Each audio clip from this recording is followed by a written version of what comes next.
You've probably heard some crazy SpongeBob theories before, right? Like how the Krabby Patty secret formula might be crab meat, or how each character represents one of the 7 deadly sins. But for some reason, there are way more fascinating theories surrounding SpongeBob that barely anyone talks about. Like, did Squidward really end his own life? Or is SpongeBob actually a drug addict? Yup, there's literally a theory claiming SpongeBob is heavily addicted to drugs, explaining his bizarre behavior. So in this video, I've gathered some of the weirdest and most bewitching SpongeBob theories you've probably never heard before. Sit back, relax, and let's dive deep into the hidden darkness of Bikini Bottom.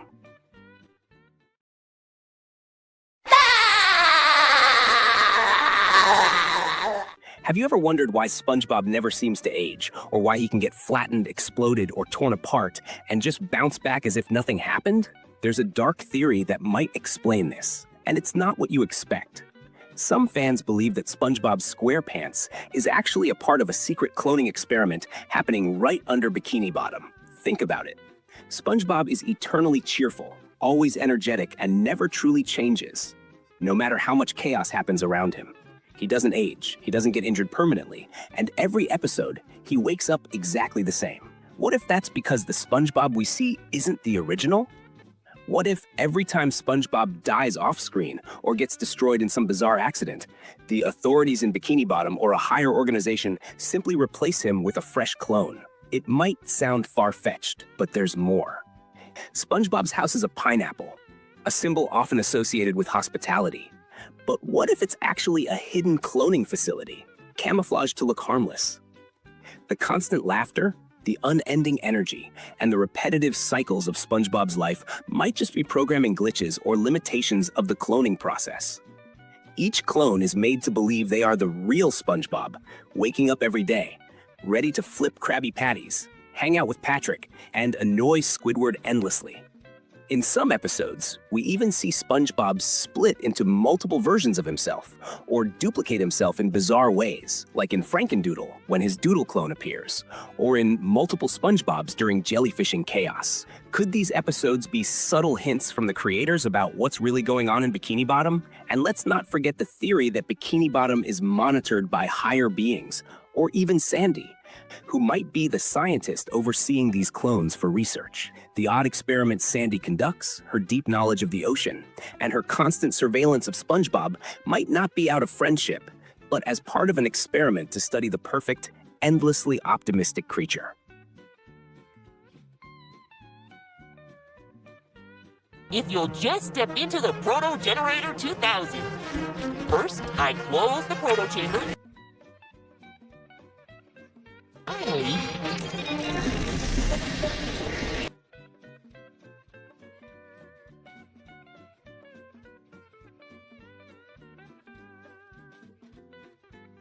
As you can see, I've produced 2 clones of my subject, which will allow him to honor all the commitments he's made this evening.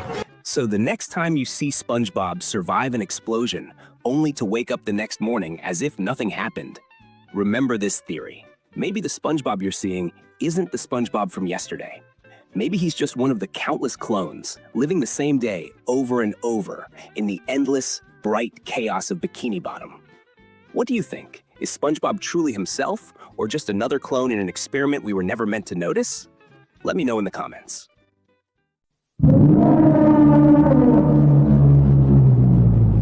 Now let's get even darker. Have you ever noticed how characters in SpongeBob can peel off parts of themselves, swap costumes effortlessly, or even tear their skins like it's no big deal? Well, there's a theory that suggests the characters in Bikini Bottom actually wear each other's skin. This sounds insane, but hear me out. In some episodes, SpongeBob takes off his SquarePants, and it seems like he's removing a layer of his body. Other times, characters swap clothes or skins so quickly, it's unsettling when you think about it. The theory goes that in the twisted, hidden world of Bikini Bottom, characters actually take and wear each other's skins, maintaining appearances while hiding something far more sinister beneath. It's like a hidden cannibalistic society under the sea, where the cheerful faces we see are masks, and the colorful world is just a facade. Some fans believe this explains why the characters rarely bleed or show true physical damage, and why they can reattach limbs or pieces of themselves without issue. They are wearing layers, and what lies beneath is something we were never meant to see. And what about the Flying Dutchman, the ghost pirate who can take off his own clothes and even parts of his body without harm? Is he a hint that the afterlife in Bikini Bottom is tied to these layers of skin and identity, where the soul can leave the body, but the body remains as a shell to be worn? The skin theory ties back to the unsettling humor of the show. SpongeBob is a cartoon, yes, but its absurd logic might hide darker undertones. The creators may not have intended this, but the hints are there for fans to see. It's one of those theories that once you hear it, you can't unsee, and it will forever change the way you look at Bikini Bottom.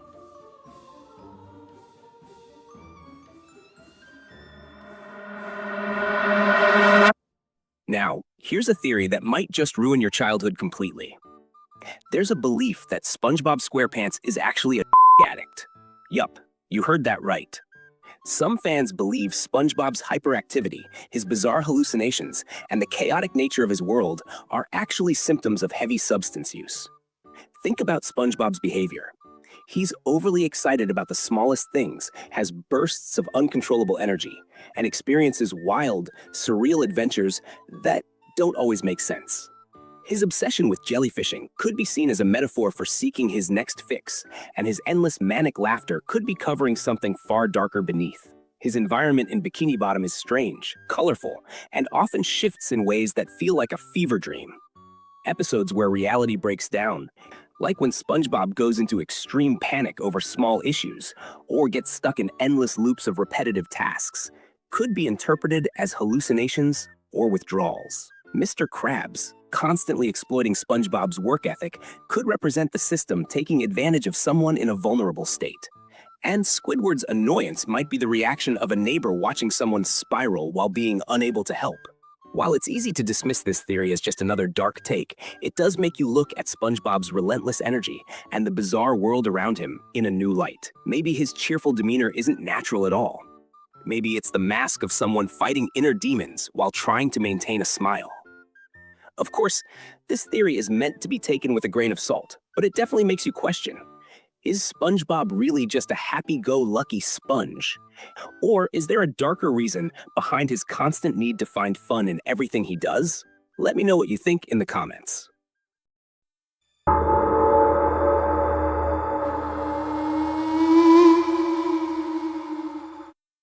This is one of the darkest SpongeBob theories out there. It suggests that Squidward didn't just live a miserable life, but actually ended it, and everything we see in the show is his personal purgatory.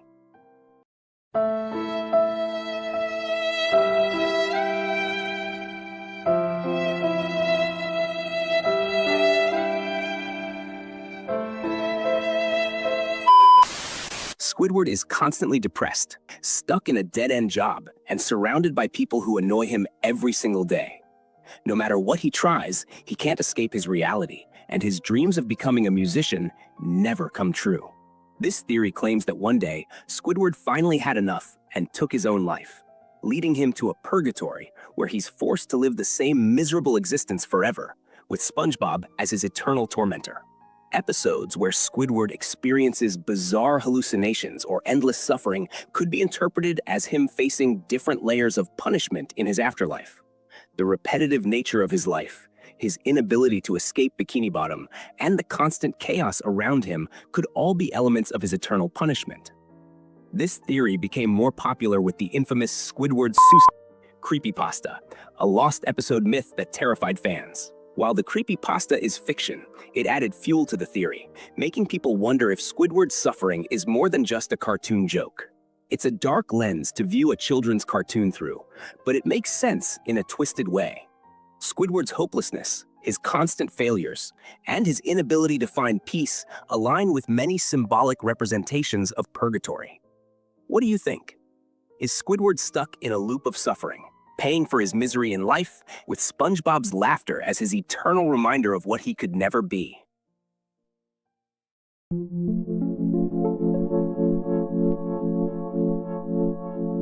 Let's talk about something that's often overlooked. How old is SpongeBob really? Officially, SpongeBob's birthday is July 14th, 1986, which would make him nearly 40 years old today. But in the show, often treated like a young adult, working his first job, living alone, and navigating life with a youthful energy. But why does he never age? Some theories suggest that SpongeBob is stuck in eternal childhood due to a curse or an experiment, similar to the clone theory we discussed earlier. Others believe that the timeline in Bikini Bottom is broken, with days repeating endlessly, and SpongeBob is unaware of it, living the same youthful life over and over. Another interpretation is that SpongeBob is a symbol of eternal optimism, and his age doesn't matter because he represents a state of mind rather than a biological age. His childlike wonder, paired with adult responsibilities, might be why so many adults still connect with the show. Interestingly, despite all the chaos in Bikini Bottom, SpongeBob remains consistent, cheerful, and driven. Whether he's 16 or 40, he's the same SpongeBob every day, unchanging, while everyone around him ages, suffers, or changes in small ways. So, how old is SpongeBob really? Is he frozen in time by design, or is his agelessness a subtle hint from the creators about the true nature of Bikini Bottom? Let me know in the comments what you believe SpongeBob's real age is, and if you think that there's more to his eternal youth than we see.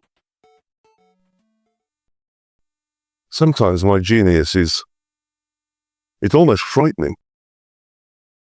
You know Patrick as that lazy, clueless pink starfish who can't even remember what he had for breakfast. But what if I told you there's a theory claiming that Patrick isn't stupid at all, but is actually a hidden genius in Bikini Bottom? Let's break this down. Patrick's dumb behavior keeps him out of responsibility, out of trouble, and out of stress, while everyone else in Bikini Bottom struggles. SpongeBob is overworked and constantly stressed. Squidward is perpetually miserable. Mr. Krabs is obsessed with money. But Patrick lives rent-free under a rock, sleeps whenever he wants, eats whenever he wants, and does absolutely nothing, all while staying happy. In certain episodes, Patrick drops moments of shocking wisdom. In Patrick Smart Pants, when he temporarily becomes a genius, he easily solves complex problems and even becomes too smart for everyone to handle, showing he has the capacity for extreme intelligence. But here's the twist. After realizing how lonely it is being smart, he chooses to go back to being dumb. Some fans believe that Patrick's ignorance is an act, a way to avoid the stress and responsibility that comes with intelligence. He manipulates the people around him, appearing dumb so they never suspect him of anything, while he enjoys a carefree life in the chaos of Bikini Bottom. And think about it. Patrick survives without a job, without paying rent, and without facing consequences. His bad ideas often get SpongeBob in trouble, but Patrick himself escapes unscathed, making it look like SpongeBob's fault every time. There's also a theory that Patrick's apparent stupidity allows him to see the world differently. He questions things no one else does, seeing the absurdities in Bikini Bottom society while others blindly follow the rules. Patrick may be the happiest character in the show, and that could be because he knows something others don't. Life is better when you don't play by the system's rules. So, is Patrick really dumb? Or is he a hidden genius, living a life of freedom while everyone else is trapped in work, stress, and misery? Let me know what you think in the comments. Hello, I like money. You've probably heard that dark theory claiming the Krabby Patty's secret formula is crab meat, implying that Mr. Krabs uses his own kind to make his famous burgers. But what if I told you that theory is trash, and there's an even darker, stranger theory out there? Some fans believe the Krabby Patty's secret formula is actually SpongeBob himself. Before you call it crazy, let's break down why some fans believe this. SpongeBob is the perfect employee. He never misses a day, he never asks for a raise, and he takes pride in making Krabby Patties. But in some episodes, SpongeBob's body parts fall off, grow back, and he regenerates instantly, like a living, renewable resource. What if Mr. Krabs discovered that SpongeBob's unique sponge biology made for the perfect ingredient to keep the patties addictive and delicious, using small parts of SpongeBob's body in the secret formula, while SpongeBob regenerates without even noticing?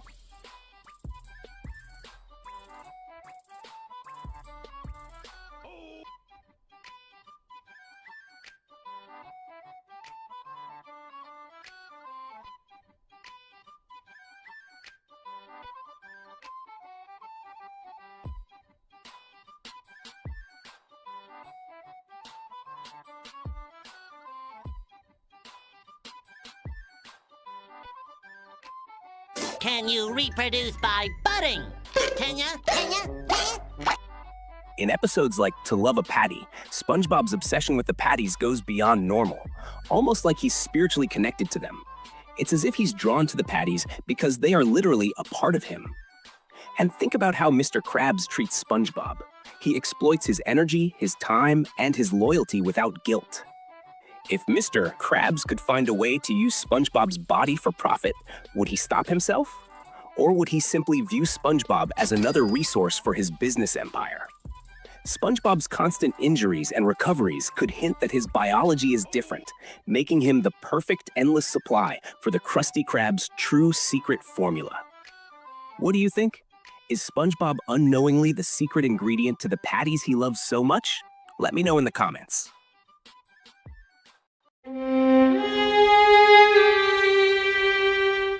This theory might be the most uncomfortable one yet. You've probably noticed that SpongeBob's parents are both round sea sponges, while SpongeBob himself is a square kitchen sponge. Sure, it's a cartoon, but this difference has led to a dark theory. SpongeBob's mom cheated on his dad, and SpongeBob isn't really his father's son. Take a close look at SpongeBob's family.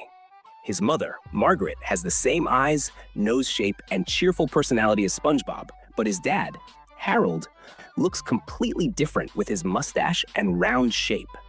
There's not a single square feature on him. In some episodes, we see other family members, uncles, grandpas, distant cousins, who are square-shaped, just like SpongeBob. This theory claims that SpongeBob's mother might have had an affair with one of these square-shaped relatives, which would explain why SpongeBob turned out so different from his dad. The show hints at awkward dynamics in SpongeBob's family. His dad seems overly passive and disconnected, while his mother is overly involved and affectionate, possibly out of guilt for the secret she's hiding. The theory also ties into SpongeBob's character traits.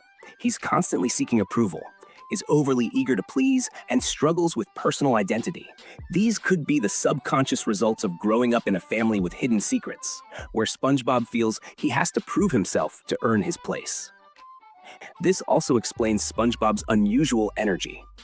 Maybe he's trying to overcompensate for feeling different, or maybe his square shape is a constant reminder to his parents of a truth they can't accept. It's a dark, hidden story that could explain why SpongeBob stands out so much, even in a world as weird as Bikini Bottom. So, what do you think? Is SpongeBob's dad really his father? Or is there a family secret hiding under the cheerful surface of SpongeBob's life? Drop your thoughts in the comments below. And those were some of the craziest, darkest SpongeBob theories you've probably never heard before. But honestly, that's just the beginning.